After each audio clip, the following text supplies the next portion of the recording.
Welcome to Sew Very Easy. My name is Laura, and sometime this summer I am going to need to bring a hot dish or a cold dish to some kind of an event. So it'd be nice if I had something to keep it hot or cold and to carry it. So let's make a casserole carrier. So the casserole carrier I'm going to make today is going to be quick and easy. It is this Quilt-as-you-go from June Taylor. What's different about this is this batting is printed on. We have that batting and the pattern all together right here. Of course, we do have some written directions, but this is going to speed things up. And what we're going to need is some pre-cut 5-inch squares and some 2.5-inch strips of fabric. A piece of fabric for the backing, and this fabric is from Timeless Treasures, and I love the food. I think it'll be a fun one to carry the dishes with. I'm also going to need some strapping. Now you can make your own strapping, but to speed it up, I will be making this pre-made nylon webbing. The print on this batting is going to give us the layout for all of our fabrics. So we're going to stitch and flip. But we're going to have the back and the front done at the same time. So we're going to need to put a back fabric on. But I would recommend to roughly cut around this edge. We will be able to save this batting and put it together for another project. So I'm just going to cut around. So I have this odd shape to start with. When we take a look at it, we're going to notice some solid blue lines and then a dotted line. This dotted line around the outside is going to be the cutting line. So we're going to need to transfer that cutting line to the back. And we're going to do that as we put the backing fabric on. So turn this fabric over so we're not looking at that print. On that back side, we need to put a piece of fabric. It needs to cover the whole thing, and we need to put these together like a quilt sandwich. So be sure your fabric is pressed and then sandwich this together. Now I'm going to put it together with a spray adhesive just to continue that speeding of the sewing. But you can base this together any way you feel comfortable. Once I have sandwiched that fabric together, I'm going to stitch right along that broken line. That broken line is going to be a cutting line. So we're not going to see the thread, but we will need to see the thread on this side so that we can use it as a guide to cut. So if you're using a dark fabric, put on a light thread. We definitely need to see that. So this was my first stitching line. I still have these extra lines, and that's fine. I'm going to use them now. I can cut off this fabric corner just so I don't have as much bulk, but don't cut to this line yet. That's all of the prep work that we need to do. Now we can start stitching and flipping, and we get to use pre-cuts. We have 9 5-inch squares down the center, and that's where we're going to put our first 9 pre-cuts. So I've chosen the order that I want to put them in, and just so I don't mix them up, I'm just going to flip them over and just pin them in place. We are going to start and work on a center one and go out. So that first one will go in number 1, and we're going to be able to line that up right along those lines. The next block, we're going to match up the raw edges, and we're going to stitch a 1/4 inch, and then we're going to be able to fold that over. And I'm going to be able to do that to both of these sides. This is why pinning these here will just keep me in order. So to put these all together, I am going to use a brown thread on my bobbin so I don't see the stitching. I'm going to pin that edge together, this edge together, and stitch that 1/4 inch. Now I'm going to be able to just finger press. I would not recommend ironing.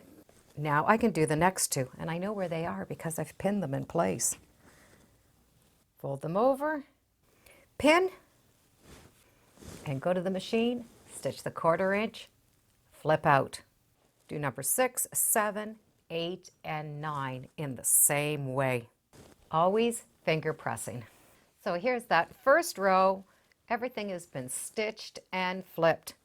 This very last one, I'm going to fold that back and just do a little row of stitching as close as I can to this cutting edge. I just want to hold it in place so that it's not flapping as I'm working. Now I'm going to be able to do 10 and 11. It's the same idea, this stitch and flip.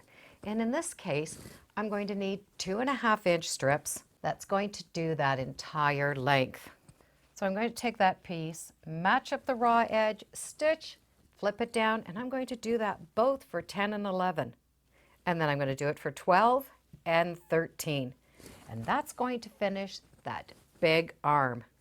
For these long strips, they can be longer and we can stitch right off. The blue lines are the placement lines, not the stitching lines.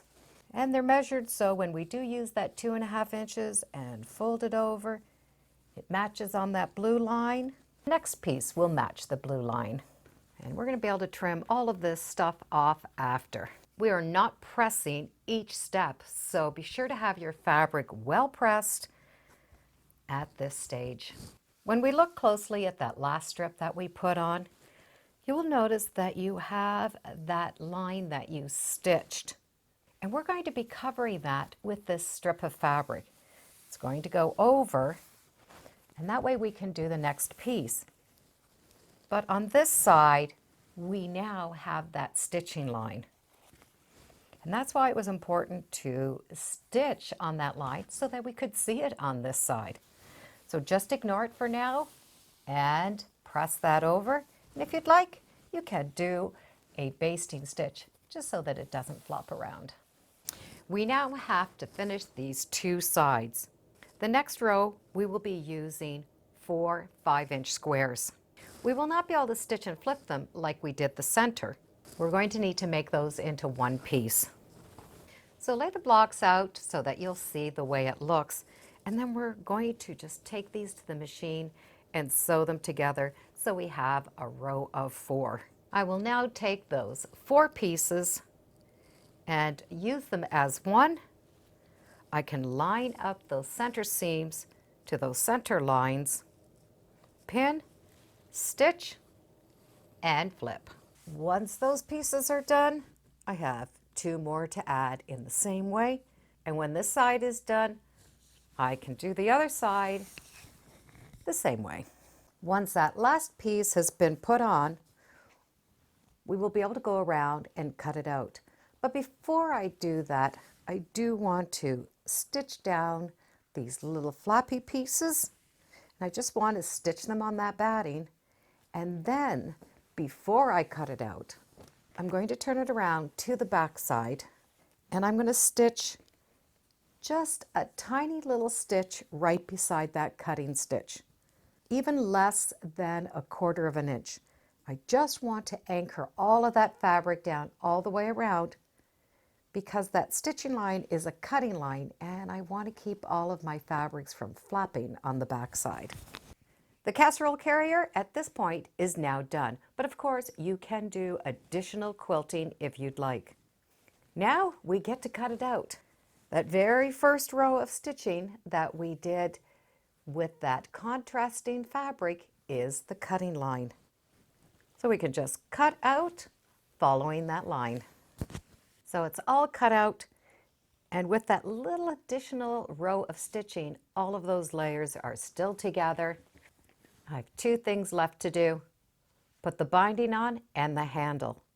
The binding, I recommend doing a bias binding because we do have to go over these curves. Now you can always purchase bias binding and just put a small binding on, or you can make it yourself. I do have a video on how to make bias binding, and I'll put a link in the description for you. So let me get my bias binding cut and just stitch it all the way around, just like you would any normal quilt. That bias binding really does finish it off nicely. Now we're going to put a handle on it.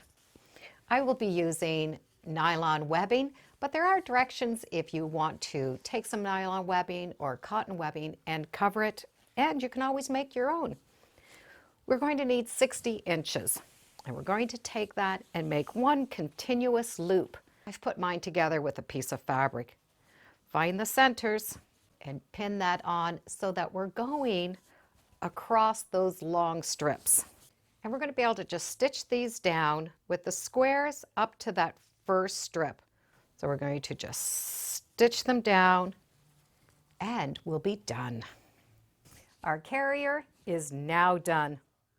Looks beautiful from the front, and the back is all done and quilted. So we're going to be able to put our casserole dish in there. Of course, it will be covered. And put the flaps over. This comes around to the front. And we have handles. So this is great for keeping things hot, and it's going to be great for the summer to keep things cool. This is definitely a nice way of making a casserole cover. We get to use 5-inch squares, 2.5-inch pre-cuts. The batting is already marked. There's no templates, no special cutting. Just stitch, flip, bind, and we're done. I'll put some links in the description, and as always, thank you for joining me today on Sew Very Easy. Feel free to subscribe. I'm on Facebook, Instagram. I have a newsletter. It's all free under Sew Very Easy. Thanks again. Bye for now. Happy potluck!